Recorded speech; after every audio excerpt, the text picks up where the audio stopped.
Hello বন্ধুরা, আসসালামু আলাইকুম। সবাই কেমন আছেন? আশা করি যে যেখানে আছেন অনেক অনেক ভালো আছেন। বন্ধুরা, আজকের ভিডিওতে আমরা আলোচনা করব Oppo A96 5G এই ফোনটি নিয়ে। আর এই ফোনটি অলরেডি চায়নার মার্কেটে লঞ্চ করে দিয়েছে Oppo। আর এই ফোনটির কিছু হাইলাইটেড বিষয় হচ্ছে, ফোনটিতে থাকতে যাচ্ছে বাজেট সেগমেন্টের খুবই দুর্দান্ত একটি পাওয়ারফুল 5G প্রসেসর। এই ফোনটিতে আরও থাকতে যাচ্ছে ফুল এইচডি প্লাস রেজুলেশনের OLED প্যানেল। আর এই সব বিষয় নিয়েই বিস্তারিত আলোচনা করব আজকের এই ভিডিওতে। এই ফোনটিতে কি কি স্পেসিফিকেশন দিয়ে Oppo আমাদের মাঝে নিয়ে আসতে যাচ্ছে, ফোনটির প্রাইস বাংলাদেশ এবং ইন্ডিয়ার মার্কেটে কত হতে পারে, এই ফোনটি কবে লঞ্চ হবে, এছাড়া জানাবো প্রাইস অনুযায়ী ফোনটা আপনার জন্য কতটা ভ্যালু ফর মানি প্রোভাইড করা ফোন হতে যাচ্ছে। আর আপনাকে বলবো সম্পূর্ণ ভিডিওটি আমাদের সাথে দেখার জন্য। আপনি যদি প্রথমবার আমাদের চ্যানেলটি ভিজিট করে থাকেন তাহলে থ্যাংক ইউ সো মাচ। আমাদের চ্যানেলটি সাবস্ক্রাইব করে পাশে থাকা বেল আইকনটি প্রেস করে আমাদের সাথে থাকবেন। সো চলুন তাহলে শুরু করা যাক আজকের ভিডিও। সবার প্রথমেই আমরা আলোচনা করব এই ফোনটির ডিজাইন ও বিল্ড কোয়ালিটি নিয়ে। ব্যাক সাইডে এই ফোনটিতে থাকতে যাচ্ছে ডুয়েল ক্যামেরা সেটআপ। ব্যাক সাইডে আরও থাকবে গ্লাসের প্রোটেকশন। তবে ব্যাক সাইডের এই ডিজাইনটা আমার কাছে মনে হয়েছে এক কথায় দুর্দান্তই হতে যাচ্ছে।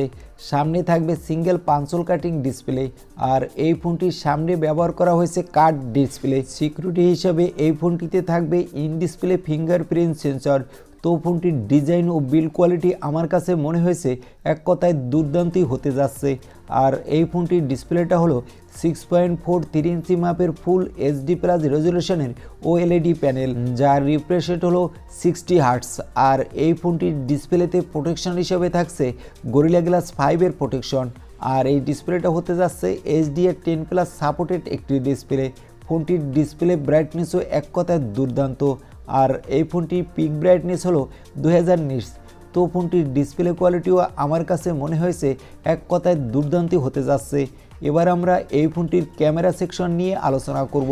এই ফোনটির ব্যাক সাইডে থাকবে ডুয়েল ক্যামেরা, যার লেন্স হলো 48 মেগাপিক্সেলের। ফোনটিতে থাকবে 2 মেগাপিক্সেলের একটি ম্যাক্রো ক্যামেরা। সামনে সেলফি ক্যামেরা হিসাবে পেয়ে যাবেন 16 মেগাপিক্সেলের সেলফি ক্যামেরা। ব্যাক সাইডে ক্যামেরা দিয়ে আপনি ফুল এইচডি প্লাস রেজুলেশনে ভিডিও রেকর্ড করতে পারবেন এবং সামনে ক্যামেরা দিয়ে এইচডি প্লাস রেজুলেশনে ভিডিও রেকর্ড করার সাপোর্ট পেয়ে যাবেন। এছাড়া এই ফোনটিতে পেয়ে যাবেন সুপার নাইটস্কোপ মোড, পেয়ে যাবেন super slow motion video record করার সাপোর্ট এবং সুপার ম্যাক্রোশট মোড। এছাড়া একটা ফোনের ক্যামেরা সেকশনের বেসিক যেসব সেন্সর আমাদের প্রয়োজন হয়ে থাকে সবই থাকছে এই ফোনটিতে। আর এই ফোনটিতে প্রসেসর হিসাবে ব্যবহার করা হয়েছে স্ন্যাপড্রাগনের নতুন বাজেট সেগমেন্টের একটি 5G processor, Snapdragon 695 5G processor, যার পারফরমেন্স এক কথায় দুর্দান্ত। আর এই ফোনটিতে আপনি গেমিংয়ের জন্য PUBG, Free Fire, Call of Duty, স্পার 9-এর পাশাপাশি সব ধরনের বড় বড় অ্যাপসগুলো ভালোই স্মুথ প্লে করতে পারবেন। আউট অফ দ্য বক্স হলো অ্যান্ড্রয়েড 11 এবং কালারওয়েজ 12। এই ফোনটির র্যাম হলো 6GB এবং 8GB, রম হলো 128GB এবং 256GB। আর এই ফোনটিতে ব্যাটারি হিসেবে ব্যবহার করা হয়েছে 4500 mAh এর ব্যাটারি। বক্সে প্রোভাইড করা হয়েছে 33 ওয়াটের একটি ফাস্ট চার্জার। এবার আমরা আলোচনা করব এই ফোনটির প্রাইস কত হতে পারে এই নিয়ে। এই ফোনটির প্রাইস হবে ইন্ডিয়ান রুপিতে আশা করা হচ্ছে 23,990 টাকা, যেটা বাংলাদেশে মার্কেটে পাওয়া যাবে 26 থেকে 27,000 টাকায় আনঅফিসিয়ালভাবে। আমার কাছে মনে হয়েছে এই বাজেটে এই ফোনটি একটি দুর্দান্তই ফোন হতে যাচ্ছে। আর এই ফোনটিতে থাকতে যাচ্ছে OLED প্যানেল। তবে এই ফোনটিতে Oppo ক্যামেরা কোয়ালিটিকে আরও একটি ইমপ্রুভ করলে ফোনটি আরও বেশি স্টাইলিশ লাগতো। আর এই ছিল আজকের ভিডিওটি কেমন লাগলো তা অবশ্যই কমেন্ট করে জানাতে ভুলবেন না।